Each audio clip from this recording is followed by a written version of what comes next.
Hey everyone, today I'm going to be reviewing the YSL Le Teint Touche Eclat foundation, and I know I shouldn't even have to say this, but I'm going to. Y'all, this is just my opinion and my experience and my preferences whenever I review anything at all. I think there's so many factors that go into a review, from whether it's a face product, it could be your skin type, it could be your preferences, it can be the moisturizer you're using, the face primer you're using. So there's many factors when reviewing face products. Please keep in mind, this is just my opinion. I think if you're very curious about this foundation, you need to head out to a Sephora or a YSL counter, anywhere that sells YSL obviously, and get yourself a sample. So with that said, let's go ahead and get started. I like many things in a foundation. I can use a powder foundation as long as the coverage is there. I like some thinner consistency in foundations. Some foundations I have are very runny, some are moussey, some are thick. It doesn't really matter to me. I feel like as long as it wears well and the coverage is there, then however it comes out or applies is not really a big deal for me. So that's the, as far as foundation preference, that's kind of what I like. It just kind of, as long as the coverage is there and as long as the wear time is there. Now, as far as coverage goes, I definitely like more of a medium to full coverage with my foundation because I have a lot of pink on my cheeks. If you've seen any of my getting ready with me videos, I do have a lot of pink. I do have a little bit of acne scars and a little bit of melasma. So I like for all of that to look covered up. So for that reason, I really do prefer more of a medium to full coverage. There are some foundations that are more lighter coverage that, if I'm kind of around the house and just running a couple of errands, I really don't care what the coverage looks like. And I do have to say also that one thing that I really liked about this whole trial period for this last week is that I really now have a very strong opinion on this foundation. A lot of the times when I sample a product, I will sample that and then I'll move on to something else the next day and so forth and so on. And then I don't really remember if I loved it or not, and I feel like different tools that you use, and again, just different products that you use, make a difference in application. So I feel like now that I've done this for 5 days, 6 days straight, I think it was actually 6 days, that I have a very strong opinion. I'm no longer curious about this product, which is an awesome feeling, because now I'm very confident that how I feel about this product is how I feel. Okay, so let's get going with the facts about this. The price is $55. It does come in a standard 1 ounce glass bottle with a nice pump, which is really, really nice. I think every foundation should come in a pump. It does have SPF 19, which is great for everyday use, not great for photographs because it will leave that white cast, which unfortunately I tried.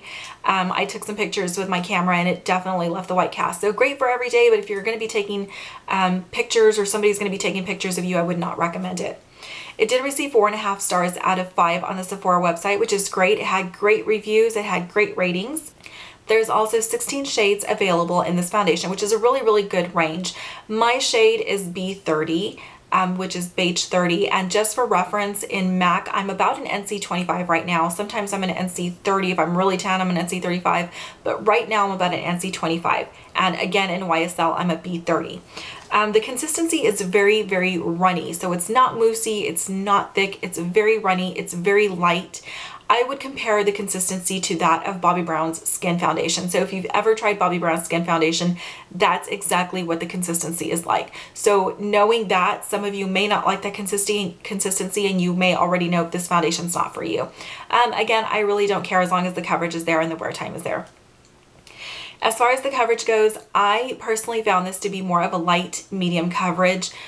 With 1 layer, it was very, very light, and then with 2 layers, it was more of a light to almost medium.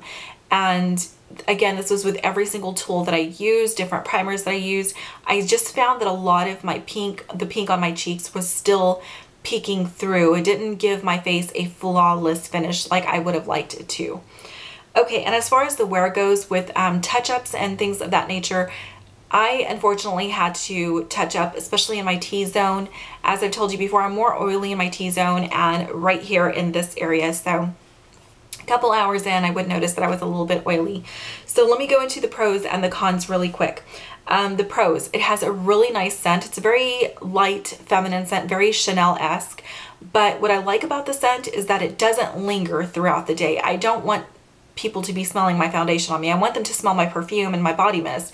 I don't want them to smell my foundation. So the great thing about it again is that it smells good, but it'll dissipate throughout the day.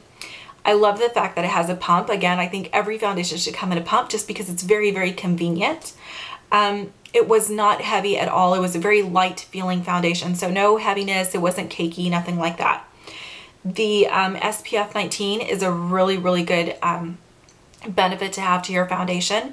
And the last pro that I really loved about was the finish of it. It gave a really nice dewy luminous finish, and I really like that. Not ideal for oily skin, but if you have like normal skin or maybe dry skin, or you're not so oily, then you probably would like this, the finish of this foundation. As far as the negatives go, I just found again that it just wasn't enough coverage for my preferences.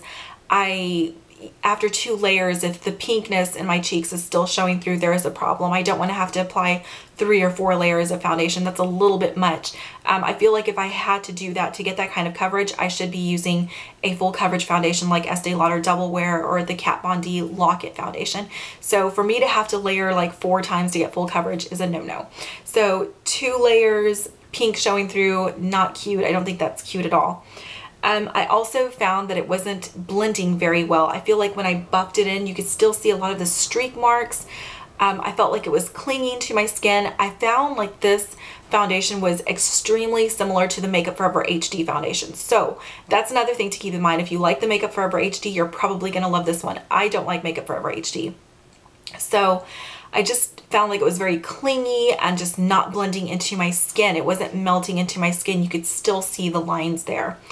And again, using the foundation alone was not enough for me. I had to use a powder every single time I wore this foundation, which most of the time I do, but sometimes, again, if I'm just, you know, running errands, I just want to be able to put a foundation on and leave out the door. I don't want to have to put layers and layers of makeup on just to go get groceries. So I unfortunately with this powder, with this foundation, because of the coverage and because it wasn't blending well, I definitely had to use a powder foundation. Okay, and then I also didn't like the touch-up time. I didn't like that within a couple of hours, you know, it was starting to slip and oil was starting to show on my nose. Not very cute, not very attractive. So unfortunately for me, I will not be purchasing this foundation. Just the coverage wasn't there, and I think that was that and the blending, the fact that it didn't look like it was blending into my skin, that is enough reason for me to say that I'm not going to purchase this foundation, unfortunately. But again, you may absolutely love it. I think there's so many pluses to this.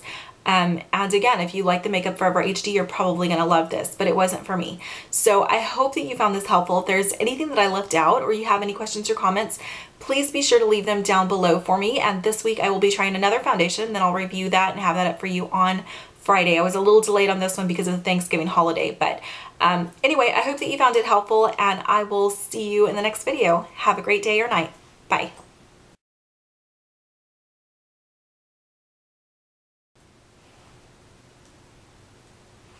This is a ramble. This is not a ramble. It really doesn't matter. So, my nose is itchy. What difference? What the hell? My turn. Shouldn't say. Huh. There's also 16 shades of